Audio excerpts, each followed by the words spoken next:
थे इस कोर्स में, जहाँ पे हम लोग समझने का प्रयास कर रहे हैं इकोनॉमिक्स के कॉन्सेप्ट को थ्रू एमसीक्यूज, और ट्राई करेंगे आपके डाउट्स क्लियर करने के लिए। तो स्टार्ट करते हैं। This course is presented by me Fauzia Siddiqui, and don't forget to rate, review, recommend and share with your friends if you like the course and the videos. So let's start. पहला question है हमारा capital receipt से related. तो यहाँ पे बोला जा रहा है जो कैपिटल रिसिप्ट होती हैं वो एक इम्पॉर्टेंट पार्ट है एसेट का, जो गवर्नमेंट का एसेट मतलब संपत्ति है उसका इम्पॉर्टेंट पार्ट है किस कैपिटल रिसिप्ट। और जो नीचे दिए गए ये चीज़ें हैं, कौन सी इनमें में से जो कैपिटल रिसिप्ट के अंतर्गत नहीं आती हैं। ओके, तो सिंपल सा क्वेश्चन है कि कैपिटल रिसिप्ट जो है बोल रहे हैं कि बहुत इंपॉर्टेंट पार्ट है गवर्नमेंट की संपत्ति का, और इनमें में से कौन सी चीज़ें हैं जो कैपिटल रिसिप्ट के अंतर्गत नहीं आती हैं।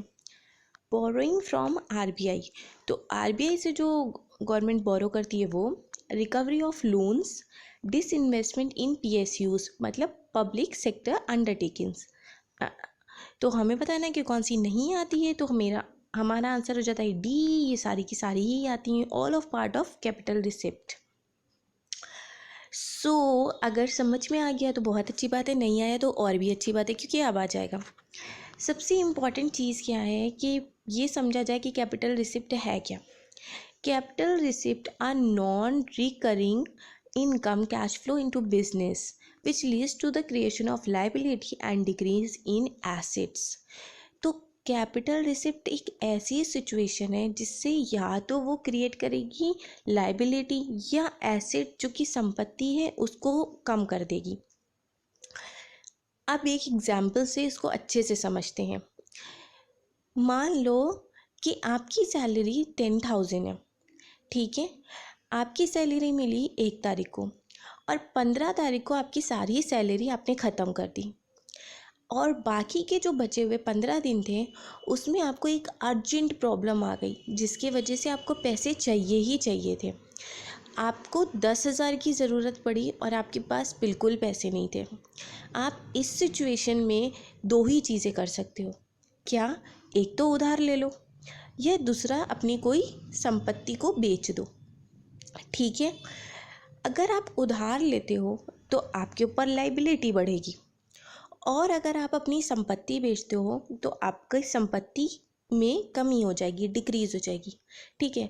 तो मान लो आपने उधार लिया तो आपकी लायबिलिटी बढ़ गई, क्योंकि आपको कल जिस व्यक्ति से आपने उधार लिया है, मान लो आपने अपने दोस्त से उधार लिया, तो आपको अपने दोस्त को कल या परसों या जब भी टाइम के लिए उधार लिया है उस टाइम पीरियड में आपको वो पैसे वापस करने पड़ेंगे। वो आपके नहीं हुए ना, तो वापस तो करने पड़ेंगे, नहीं तो दोस्त लड़ने आ जाएगा। तो वापस करना है, ये एक लायबिलिटी हो गई आपके ऊपर। यही बहुत इंपॉर्टेंट चीज़ है कि या तो लायबिलिटी बढ़ गई या आपने सोचा छोड़ो मैं उधार नहीं देता हूँ, मैं किसी का उधार नहीं लेना चाहता, मैं अपनी घड़ी या मैं अपना कोई संपत्ति बेच देता हूँ, ठीक है। मान लो कि आपको 10,000 की ज़रूरत थी, आपके पास बढ़िया घड़ी थी, आपने उसको बेच दिया, आपको 10,000 मिल गए, तो क्या हुआ, आपकी घड़ी कम हो गई ना, आपके पास से आपकी संपत्ति चली गई ना।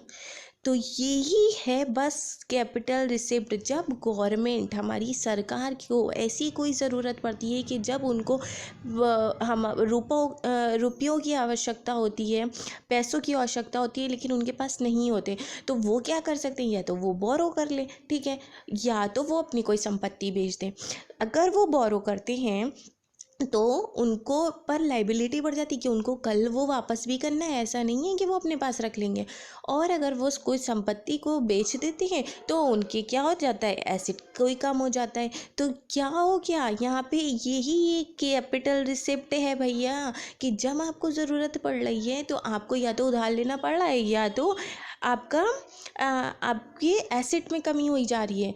तो यही चीज़ है वो कैपिटल रिसिप्ट कहलाती है। ऐसी सिचुएशन जो क्रिएट कर दे या तो लायबिलिटी या तो डिक्रीज कर दे एसेट, उसको बोलते हैं कैपिटल रिसिप्ट, ठीक है। आई होप अब तक ये क्लियर हो गया होगा। अब यहाँ पे देखते हैं, देखो बैंक से यहाँ बोरो करें तो बैंक को कल देना भी तो पड़ेगा ना, और या तो वो क्या कर सकते हैं, डिसइन्वेस्टमेंट कर सकती है गवर्नमेंट, ठीक है, उसको ज़रूरत पड़ी उसने डिसइन्वेस्टमेंट कर दिया, ठीक है, उसके पास जो संपत्ति थी उसने उसको प्राइवेट प्लेयर्स के हाथ में दे दिया, तो डिसइन्वेस्टमेंट हो गई। तो यहाँ पे क्या हो रहा है, यहाँ पे एक ज़रूरत पड़ने पर, आवश्यकता होने पर, जब गवर्नमेंट को या तो लायबिलिटी क्रिएट हो जाए या तो उसको कोई संपत्ति अपनी बेचनी पड़े, तो उस सिचुएशन को हम कैपिटल रिसिप्ट बोलते हैं, ठीक है। सो आई होप अब तक के बिल्कुल क्लियर हो गया होगा। जो ये मेन टर्म होता है कैपिटल रिसिप्ट, ये लोन से ही होता है, मतलब लोन लेने से ही होता है। और गवर्नमेंट कहाँ से लोन लेती है, पब्लिक से ही लेगी, मार्केट से ही लेगी, हम ही से लेगी। तो या तो वो गवर्नमेंट से, या तो रिजर्व बैंक से लेगी, या कमर्शियल बैंक से, या फाइनेंशियल इंस्टीट्यूशन, अलग अलग चीज़ों से लेगी, या तो वो सेल कर देगी ट्रेजरी बिल को, ठीक है। तो ऐसे वो लोन लेती है और अपने काम को पूरा करती है आवश्यकता पड़ने पर, ठीक है। तो उसके साथ ही साथ ये स्मॉल सेविंग से भी इंक्लूड करता है, जैसे कि public sector undertakings, national saving certificate, net receipt obtained, ये सारी चीज़ें हैं, ठीक है ना। तो I hope Now your concepts are clear. Thank you. Bye bye, guys.